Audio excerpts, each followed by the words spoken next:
ಅದಕ್ಕೆ ಜೊತೆಯಲ್ಲಿ ಇಟ್ಕೊಳ್ಳೋಕ್ಕೆ ಈಗ ಹೊಲ ಗದ್ದೆ ತೋಟ ಅಥವಾ ಎಲ್ಲಾದರೂ ಹೋಗ್ತೀರ ನೋಡಿ, ಇದು ಜೊತೆಯಲ್ಲಿರುತ್ತೆ ನಾಗಭೂತಾಳೆ ಶಿರ.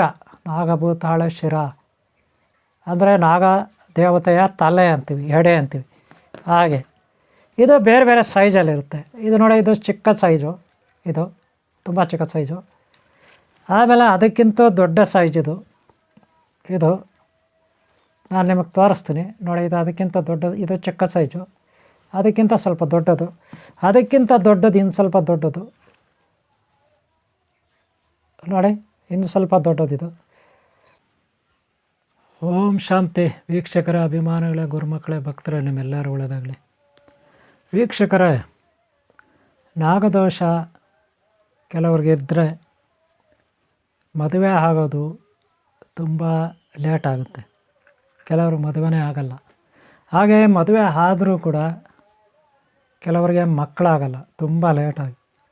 ಒಂದು ವೇಳೆ ಲೇಟಾಗಿ ಮಕ್ಕಳಾದರೂ ಕೂಡ ಆ ಮಕ್ಕಳ ಆಯುಸ್ಸು ಭಾಳ ಕಡಿಮೆ ಇದ್ದು ಸತ್ತು ಹೋಗ್ತಾರೆ. ಒಂದು ವೇಳೆ ಅವರು ಸತ್ತು ಹೋದರೂ ಕೂಡ ಸತ್ತು ಹೋಗೋದಕ್ಕೆ ಮುಂಚೆ ನಾನಾ ರೀತಿಯ ಕಷ್ಟ ನಷ್ಟಗಳಿಗೆ ಒಳಗಾಗಿ, ರೋಗಗಳು ಒಳಗಾಗಿ, ನಾನಾ ರೀತಿಯ ಹಾಸ್ಪಿಟ್ಲ್ಗಳ ಖರ್ಚು, ಅಲ್ಲಿ ಇಲ್ಲಿ ಖರ್ಚಾಗಿ, ದುಡ್ಡೆಲ್ಲ ಖರ್ಚಾಗಿ, ಅದನ್ನು ಅವರು ಆ ದುಡ್ಡನ್ನು ಖರ್ಚು ಮಾಡಿಸಿ ಸತ್ತು ಹೋಗ್ತಾರೆ ಮಕ್ಕಳು. ದುಡ್ಡನ್ನು ಖರ್ಚು ಮಾಡಿಸಿದ್ರೂ ಕೂಡ ಸಾಲಗಳಲ್ಲಿ ಸಿಕ್ಕಾಕ್ಸ್ತಾರೆ. ಸಾಲ ಬಾಧೆಗಳಲ್ಲಿ ಇದರಲ್ಲಿ ಸಿಕ್ಕಾಕ್ಸ್ತಾರೆ. ಸಾಲ ಬಾಧೆಗಳಲ್ಲಿ ಸಿಕ್ಕಾಕ್ಸಿದ್ರೂ ಕೂಡ ಶತ್ರುಗಳ ಬಾಧೆಯಲ್ಲಿ ಸಿಕ್ಕಾಕ್ಸ್ತಾರೆ.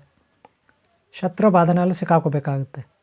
ಈ ರೀತಿ ಘೋರ ನರಕಗಳನ್ನು ಅನುಭವಿಸ್ಬೇಕಾಗುತ್ತೆ ನಾಗದೋಷ ಇದ್ದರೆ. ನಾಗದೋಷ ನಿವಾರಣೆಗೆ ನಾನಾ ರೀತಿಯ ಆಯಾಮಗಳನ್ನು ಗುರುಗಳು ಹಿಂದಿನ ಕಾಲದಲ್ಲಿ ಮಹಾಮಾತೆಯರು, ಮಹಾನುಭಾವರು ಹೇಳಿಕೊಟ್ಟಿದ್ದಾರೆ. ಆ ಒಂದು ನಾಗದೋಷ ಆಗಬಾರ್ದು ಅಂತ ನಾನಾ ರೀತಿಯಲ್ಲಿ ಅವರು ಸಲಹೆಗಳನ್ನು ಕೊಟ್ಟಿದ್ದಾರೆ. ಕೆಲವರು ನಾಗರಕಟ್ಟೆ, ಅಶ್ವತ್ಥಕಟ್ಟೆ ಇದೆಲ್ಲ ಸುತ್ತಲಿಕ್ಕೆ ಹೇಳಿದ್ದಾರೆ. ಆದರೆ ನಾನು ನಿಮಗೆ ಈಗಾಗಲೇ ನಾಗಭೂತಾಳ ಬಗ್ಗೆ ಹೇಳಿದ್ದೀನಿ. ಇದು ನಾಗಭೂತಾಳೆ ನಾಗದೋಷ ನಿವಾರಣೆಗೆ ಮನೆ ಬಾಗಿಲ ಮೇಲೆ ಕಟ್ಟಬೇಕಂತ ಈಗಾಗಲೇ ಒಂದು ವಿಡಿಯೋ ಮಾಡಿ ಅಪ್ಲೋಡ್ ಮಾಡಿದ್ದೀನಿ ಇದೇ ಯೂಟ್ಯೂಬ್ ಚಾನಲಲ್ಲಿ. ಇವತ್ತೇನಪ್ಪ ಅಂದರೆ ನಾಗಶಿರ, ಶೇಷನಾಗಶಿರ, ನಾಗಭೂತಾಳೆ ಶಿರ ಯಂತ್ರವನ್ನು ತೋರಿಸ್ತೀನಿ. ಇದು ನಾಗಭೂತಾಳೆ, ಬಟ್ ನಾನು ನಿಮಗೆ ಬೇರೆ ತೋರಿಸ್ತೀನಿ. ಸ್ವಪ್ನಗಳಲ್ಲಿ, ಕನಸುಗಳಲ್ಲಿ ಬರಬಾರ್ದಲ್ಲ, ಅದಕ್ಕೆ ಜೊತೆಯಲ್ಲಿ ಇಟ್ಕೊಳ್ಳೋಕೆ ಇದೇನೋ ಬಾಗಿಲ ಮೇಲೆ ಕಟ್ಬೋದು, ನೀವು ಕಟ್ಬೋದು. ಆದರೆ ಜೊತೆಯಲ್ಲಿ ಏನು ಮಾಡೋದು, ಒಂದು ಸಮಸ್ಯೆ ಬರುತ್ತೆ ನಿಮಗೆ. ಅದಕ್ಕೆ ಜೊತೆಯಲ್ಲಿ ಇಟ್ಕೊಳ್ಳೋಕ್ಕೆ ಈಗ ಹೊಲ ಗದ್ದೆ ತೋಟ ಅಥವಾ ಎಲ್ಲಾದರೂ ಹೋಗ್ತೀರ ನೋಡಿ, ಇದು ಜೊತೆಯಲ್ಲಿರುತ್ತೆ ನಾಗಭೂತಾಳೆ ಶಿರ. ನಾಗಭೂತಾಳೆ ಶಿರ ಅಂದರೆ ನಾಗ ದೇವತೆಯ ತಲೆ ಅಂತೀವಿ, ಎಡೆ ಅಂತೀವಿ. ಹಾಗೆ ಇದು ಬೇರೆ ಬೇರೆ ಸೈಜಲ್ಲಿರುತ್ತೆ. ಇದು ನೋಡಿ, ಇದು ಚಿಕ್ಕ ಸೈಜು, ಇದು ತುಂಬ ಚಿಕ್ಕ ಸೈಜು. ಆಮೇಲೆ ಅದಕ್ಕಿಂತ ದೊಡ್ಡ ಸೈಜ್ ಇದು ನಾನು ನಿಮಗೆ ತೋರಿಸ್ತೀನಿ ನೋಡಿ. ಇದು ಅದಕ್ಕಿಂತ ದೊಡ್ಡದು, ಇದು ಚಿಕ್ಕ ಸೈಜು, ಅದಕ್ಕಿಂತ ಸ್ವಲ್ಪ ದೊಡ್ಡದು, ಅದಕ್ಕಿಂತ ದೊಡ್ಡದು, ಇನ್ನು ಸ್ವಲ್ಪ ದೊಡ್ಡದು ನೋಡಿ, ಇನ್ನು ಸ್ವಲ್ಪ ದೊಡ್ಡದಿದು, ಅದಕ್ಕಿಂತ ದೊಡ್ಡದು, ಇನ್ನೂ ಸ್ವಲ್ಪ ದೊಡ್ಡದು ನಾನು ನಿಮಗೆ ತೋರಿಸ್ತೀನಿ ನೋಡಿ. ಇದು ಬರುತ್ತೆ ನೋಡಿ ವೀಕ್ಷಕರೇ, ಮಿತ್ರರೇ, ಇದು ತುಂಬ ಚಿಕ್ಕದು ನಾಗಶಿರ ಅಥವಾ ನಾಗಭೂತಾಳ ಶಿರ ಯಂತ್ರ. ಇದು ಚಿಕ್ಕದು. ಆಮೇಲೆ ಇದು ಸ್ವಲ್ಪ ದೊಡ್ಡದು, ಇನ್ನೆರಡನೇದು. ಆಮೇಲೆ ಇನ್ನೊಂದಿದೆ, ಮೂರನೇದು. ಇದು ನೋಡಿ, ಇದು ಇನ್ನೂ ಮೂರನೇದು ಇದೆ ನೋಡಿ. 1, 2, 3 ಈ ರೀತಿ ಚಿಕ್ಕದು, ದೊಡ್ಡದು, ಆಮೇಲೆ ಇನ್ನೂ ದೊಡ್ಡದಿದೆ. ಇಷ್ಟುವರೆಗೂ ಇರುತ್ತೆ. ಇದು ಜೊತೆಲೇ ಇಟ್ಕೋಬೋದು. ಆದರೆ ಅದಕ್ಕೂ ಮೇಲೆ ಅಂದರೆ ಇದನ್ನು ನೀವು ಏನು ಮಾಡ್ಬೋದು, ಬಾಗಿಲ ಮೇಲೆ ಕಟ್ಟೋದು. ಇದು ದೊಡ್ಡದು, ಆ ಕಡೆ ಲಾಸ್ಟ್ ಇದೆಯಲ್ಲ ಅದು ದೊಡ್ಡದು. ಇನ್ನು ಈ ಚಿಕ್ಕವು ಇದಾವಲ್ಲ, ತುಂಬ ಚಿಕ್ಕ ಸೈಜು, ಈ ತುಂಬ ಚಿಕ್ಕ ಸೈಜು ನಿಮ್ಮ ಜೊತೆಯಲ್ಲಿ ಪರ್ಸಲ್ಲಿ, ಬ್ಯಾಗಲ್ಲಿ, ಜಾಬಲ್ಲಿ ಕೂಡ ಇಟ್ಕೋಬೋದು ಇದನ್ನು. ಈ ಚಿಕ್ಕ ಸೈಜುಗಳು ಗೊತ್ತಾಯ್ತಲ್ಲ. ಯಾಕೆ ಈ ರೀತಿ ಚಿಕ್ಕ ಸೈಜು ಪರ್ಸಲ್ಲಿ ಇಟ್ಕೋಬೋದು, ಜಾಬಲ್ಲಿ ಇಟ್ಕೋಬೋದು ಅಂದರೆ, ಈಗ ತೋಟಗಳಲ್ಲಿ, ಹೊಲಗಳಲ್ಲಿ ನಾಗದೇವತೆಗಳು ಅಡ್ಡ ಬರ್ತವೆ, ಆಡ್ಸ್ಕೊಂಡು ಬರ್ತವೆ, ನಾಗದೋಷ ಇರುತ್ತೆ ಅನ್ನೋ ಕಾರಣಕ್ಕೆ ಈ ಚಿಕ್ಕದನ್ನು ಇಟ್ಕೋಬೋದು. ಹಾಗೆ ನಾಗದೋಷ ವಶೀಕರಣಕ್ಕೆ ಮತ್ತು ವಶೀಕರಣಕ್ಕಾಗುತ್ತೆ. ವಶೀಕರಣ ಅಂದರೆ ಈ ಪ್ರೀತಿ, ಪ್ರೇಮ, ಅಂತ ಅಂತಾರಲ್ಲ ಕೆಲವರು, ಆ ಲವರ್ಸ್ ಅಂತಿರಲ್ಲ ನೀವು, ಅವರು. ಆಮೇಲೆ ಹೆಂಡತಿ ಗಂಡ ಹೊಂದಾಣಿಕೆ ಆಗಿರ್ಬೇಕಾದ್ರೆ, ದಾಂಪತ್ಯ ಜೀವನ ಚೆನ್ನಾಗಿ ನಡಿಬೇಕಂದ್ರೆ ಇವೆಲ್ಲ ತಲೆ ಹತ್ರ ಇಟ್ಕೋಬೋದು. ರಾತ್ರಿ ಹೊತ್ತು ತಲೆ ಹತ್ರ ಇಟ್ಕೊಬೋದು. ತಲೆ ಹತ್ರ ಇಟ್ಕೊಂಡು ಮಲಗ್ಬೋದು. ಚಿಕ್ಕವನ ತಲೆ ಹತ್ರ ಇಟ್ಕೊಂಡು ಮಲಗ್ಬೋದು. ಇದರಿಂದ ಒಳ್ಳೆಯ ದಾಂಪತ್ಯ ಜೀವನ, ಒಳ್ಳೆಯ ಮಕ್ಕಳು, ಒಳ್ಳೆಯ ಸಂತಾನ ಆಗುತ್ತೆ, ಆಯುಸ್ಸು ಜಾಸ್ತಿ ಆಗುತ್ತೆ, ನಾಗದೋಷ ನಿವಾರಣೆ ಆಗುತ್ತೆ. ಅಷ್ಟೇ ಅಲ್ಲ, ಕಾರಲ್ಲಿ, ಟೂ ವೀಲರ್ಗೆ, ಕಾರಲ್ಲಿ, ಆಟೋಗಳಲ್ಲಿ, ಲಾರಿ, ಬಸ್ಸಲ್ಲಿ ಕೂಡ ಇವುಗಳನ್ನ ಕಟ್ಕೋಬೋದು.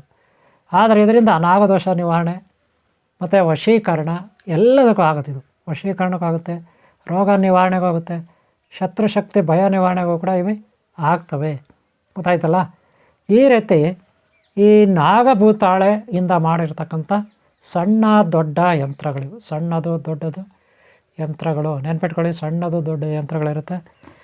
ನೀವು ಯಾವ ವೆರೈಟಿ ಬೇಕೋ ಆ ವೆರೈಟಿ ಇರ್ತವೆ. ನೀವು ಯಾವ ವೆರೈಟಿ ಬೇಕೋ ಆ ವೆರೈಟಿನಲ್ಲಿ ಇರ್ತವೆ, ನೀವು ತೊಗೋಬೋದು. ಗೊತ್ತಾಯ್ತಲ್ಲ? ಇವು ನಾಗಭೂತಾಳೆ. ಇದು ನೋಡಿ, ನಾಗಭೂತಾಳೆ ಶಿರ ಇರುತ್ತೆ. ನಾಗಭೂತಾಳೆ ಶಿರ ಯಂತ್ರ ಇದು. ಗೊತ್ತಾಯ್ತಲ್ಲ? ಇದು ನಾಗಭೂತಾಳೆ ಶಿರ ಯಂತ್ರ ಇರುತ್ತೆ. ಗೊತ್ತಾಯ್ತಲ್ಲ? ಇದು ನಾಗಭೂತಾಳೆ ಇರುತ್ತೆ. ಎರಡೂ ಒಂದೇ. ಆದರೆ ಇದು ಶಿರ. ಈ ನಾಗಭೂತಾಳೆ ತಲೆ ಮೇಲೆ ಇರುತ್ತಲ್ಲ, ಏನು ಹೇಳ್ತೀರಿ, ಕಿರೀಟ ಥರ, ಕಳಶ ಥರ, ಇದು ಅದರಲ್ಲಿ ಮಾಡಿರೋದು. ಇದು ನೋಡ್ರಿ, ಇದು ಅದರಲ್ಲಿ ಮಾಡಿರೋದು ತಲೆ. ಇವು ತಲೆನ ಸಪ್ರೇಟಾಗಿ ಯಂತ್ರ ಮಾಡಿದ್ದೀನಿ. ಆ ಕೆಳಗಡೆ ಇರುತ್ತಲ್ಲ, ಅದು ಸಪ್ರೇಟ್ ಇರುತ್ತೆ, ಅದು ಯಂತ್ರ. ಇದು ತಲೆ ಬೇರೆ, ಇವು ಯಂತ್ರ ಬೇರೆ. ಅರ್ಥ ಆಯ್ತೇನ್ರಿ? ಅದೇನು ಹೇಳ್ತಿರಲ್ಲ, ರುಂಡ ಮುಂಡ ಅಂತ, ಹಾಗೆ ರುಂಡ ಮುಂಡ, ತಲೆ ಬೇರೆ ಶರೀರ ಬೇರೆ. ಇದು ಶರೀರದಲ್ಲಿ ಮಾಡಿರೋದು ನಾಗಭೂತಾಳೆ, ಈ ಕಡೆ ಇರೋದು. ಇದು ಬಂದು ತಲೆನಲ್ಲಿ ಮಾಡಿರ್ತಕ್ಕಂಥವು. ಇವು ಯಾಕೆಂದರೆ ಈಗ ಕನಸುಗಳಲ್ಲಿ ಸರ್ಪಗಳು ಭಯ ಇರುತ್ತೆ ಕೆಲವರಿಗೆ. ಏನೇನೋ ದುಷ್ಟ ಕನಸುಗಳು, ಕೆಟ್ಟ ಕನಸುಗಳು ಬರ್ತದೆ, ಅದಕ್ಕೆಲ್ಲ ಇದಾಗುತ್ತೆ. ತಲೆ ಹತ್ರ ಇಟ್ಕೊಬೋದು, ಯಾವ ಸೈಜ್ ಬೇಕು ಆ ಸೈಜ್ ಇರೋದು. ಇದು ಬಾಗಿಲಿಗೆ, ಆಫೀಸ್ಗೆ, ಹೋಟೆಲ್ಗೆ, ಅಲ್ಲಿ ಅಂಗಡಿಗೆಲ್ಲ ಇದು ಕಟ್ಬೋದು. ಇವುಗಳಿಂದ ಏನು ಪ್ರಯೋಜನ ಅಂತ ಹೇಳಿದ್ದೀನಿ. ಶತ್ರು ದೃಷ್ಟಿ ನಿವಾರಕ ಆಗುತ್ತೆ, ರೋಗಗಳು ನಿವಾರಕ ಆಗುತ್ತೆ, ಕಷ್ಟಗಳು ನಿವಾರ ಆಗುತ್ತೆ, ಹಾಗೆ ವಶೀಕರಣಕ್ಕೂ ಆಗುತ್ತೆ. ವ್ಯಾಪಾರ ಅಭಿವೃದ್ಧಿ ಅಂತಾರಲ್ಲ, ಹಾಗೆ ಜೀವನದಲ್ಲಿ ಅಭಿವೃದ್ಧಿ ಆಗಲಿಕ್ಕೆ. ಗೊತ್ತಾಯ್ತಲ್ಲ? ಇವೆಲ್ಲ ಆಗುತ್ತೆ. ಗೊತ್ತಾಯ್ತಲ್ಲ? ಈ ಸಣ್ಣ ಪುಟ್ಟ ಎಲ್ಲ ಇರುತ್ತೆ. ಆಲ್ರೆಡಿ ಒಂದು ವೀಡಿಯೋ ಹಿಂದೆ ಹಾಕಿದ್ದೀನಿ ನಾಗಭೂತಾಳೆ ಬಗ್ಗೆ. ಈಗ ನಾನು ನಿಮಗೆ ಒಂದು ಕ್ಲಾರಿಟಿ ಕೊಟ್ಟಿದ್ದೀನಿ. ಎರಡೂ ರೀತಿಯಲ್ಲಿ ಇರುತ್ತೆ, ಅನುಕೂಲ ಆಗಲಿ ಅಂತ.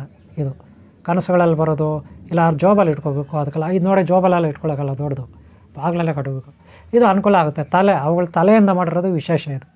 ಗೊತ್ತಾಯ್ತಲ್ಲ? ಭೂತಾಳೆ ತಲೆಗಳಿಂದ. ಓಕೆ, ಇಷ್ಟೇ ಇರುತ್ತೆ. ಇದರ ಬಗ್ಗೆ ಒಂದು ಸಣ್ಣ ಮಾಹಿತಿ ನಾನು ನಿಮ್ಗೆ ಕೊಟ್ಟಿದ್ದೀನಿ.